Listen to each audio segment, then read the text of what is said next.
Hi friends, ಅಮ್ಮನ ಕೈ ರುಚಿಗೆ ಸ್ವಾಗತ. ಇವತ್ತು ಸ್ವೀಟ್ ಕಾರ್ನ್ ಸಲಾಡ್ ಮಾಡೋದು ಹೇಗೆ ಅಂತ ನೋಡೋಣ. ತುಂಬ ಆರೋಗ್ಯಕ್ಕೆ ತುಂಬ ಒಳ್ಳೆಯದು. ಡಯಟ್ ಇರೋರಿಗೆಲ್ಲ ತುಂಬಾ ಉಪಯೋಗ ಆಗುತ್ತೆ. ಈಗ ಹೇಗೆ ಮಾಡೋದು ಅಂತ ನೋಡೋಣ. ನೋಡಿ, ಸ್ವೀಟ್ ಕಾರ್ನು ಸ್ವಲ್ಪ ನೀರು ಹಾಕಿ ಒಂದು 5 ನಿಮಿಷ ಬೇಯಿಸ್ಕೊಳ್ಬೇಕು. ಒಂದು ಸ್ವಲ್ಪ ಉಪ್ಪು ಹಾಕಬೇಕು, ಒಂದು ಚಿಟಿಕೆ ಅಷ್ಟು, ಜಾಸ್ತಿ ಹಾಕ್ಬಾರ್ದು. ಒಂದು 5 ನಿಮಿಷ ಬೇಯಿಸ್ಕೊಂಡ್ರೆ ಸಾಕು. ನೋಡಿ, ಈ ಕಲರ್ ಬರಬೇಕು. ಈ ಥರ ಸ್ವಲ್ಪ ಕಲರ್ ಚೇಂಜ್ ಆದರೆ ಆಗಿರುತ್ತೆ. ಈಗ ಹೇಗೆ ಮಾಡೋದು ಅಂತ ನೋಡೋಣ. ನೋಡಿ, ಒಂದು ಬೌಲ್ ಇಟ್ಕೊಂಡು ಬೇಯಿಸಿರೋ ಕಾರ್ನು ನೀರೆಲ್ಲ ಬಸ್ಬಿಟ್ಟು ಹಾಕ್ಕೊಳ್ಬೇಕು. ಈಗ ಅದಕ್ಕೆ ಸಣ್ಣದಾಗಿ ಕಟ್ ಮಾಡಿರೋಂಥ ಸೌತೆಕಾಯಿ,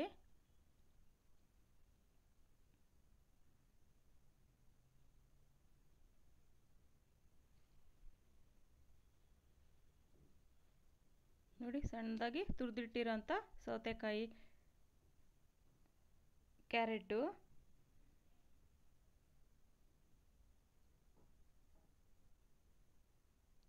ಈಗ ನೋಡಿ ಮೊಳಕೆ ಬರ್ಸಿರೋಂಥ ಹೆಸರು ಕಾಳು. ಈ ಥರ ಮೊಳಕೆ ಬರ್ಸಿ ಹಾಕೋದ್ರಿಂದ ತುಂಬಾ ಆರೋಗ್ಯಕ್ಕೆ ಒಳ್ಳೆಯದು.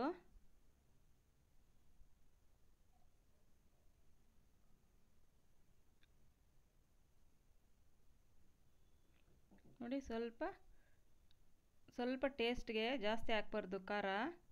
ಚಿಲ್ಲಿ ಪೌಡ್ರು ಒಂದು 1/4 ಚಮಚದಷ್ಟು, ಸ್ವಲ್ಪ ಕೊತ್ತಂಬರಿ ಸೊಪ್ಪು, ಸ್ವಲ್ಪ ರುಚಿಗೆ ಉಪ್ಪು. ಕಾರ್ನ್ ಬೇಯಿಸೋವಾಗ ಸ್ವಲ್ಪ ಹಾಕಿದ್ದೀನಿ. ಈಗ ನೋಡಿಕೊಂಡು ಸ್ವಲ್ಪ ಹಾಕಬೇಕು ಉಪ್ಪು. ಕೊನೆಯಲ್ಲಿ ಸ್ವಲ್ಪ ಒಂದು ಅರ್ಧ ಹೋಳಷ್ಟು ನಿಂಬೆಹಣ್ಣು ರಸ ಈ ಥರ ಹಿಂಡಬೇಕು. ನೋಡಿ, ಈಗ ಚೆನ್ನಾಗಿ ಮಿಕ್ಸ್ ಮಾಡಬೇಕು. ತುಂಬಾ ಒಳ್ಳೆಯದು ಡಯಟ್ ಇರೋರಿಗೆ.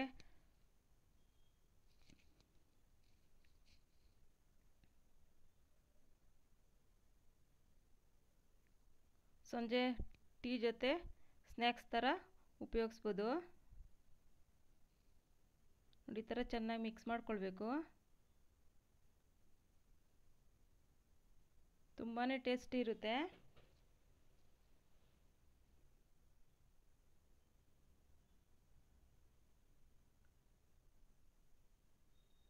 ಒಂದು ಬೌಲಷ್ಟು ತಿಂದರೆ ಹೊಟ್ಟೆ ತುಂಬ್ದಂಗೆ ಆಗುತ್ತೆ. ಒಂದು ಸರಿ ಟ್ರೈ ಮಾಡಿ ನೋಡಿ. ಈ ಮೊಳಕೆ ಬರ್ಸಿರೋ ಕಾಳು ಉಪಯೋಗಿಸೋದ್ರಿಂದ ಆರೋಗ್ಯಕ್ಕೂ ತುಂಬಾ ಒಳ್ಳೆಯದು.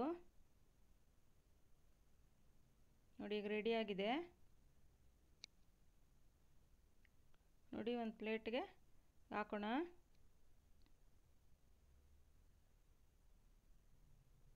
ಒಮ್ಮೆ ನೀವು ಟ್ರೈ ಮಾಡಿ ನೋಡಿ. ತುಂಬಾ ಈಸಿ, ಒಂದು 5 ನಿಮಿಷದಲ್ಲೆಲ್ಲ ಮಾಡ್ಬೋದು. ಕಾರ್ನ್ ಸ್ವಲ್ಪ ಬೇಯಿಸಿಟ್ಕೊಂಡಿದ್ರೆ. Thank you friends.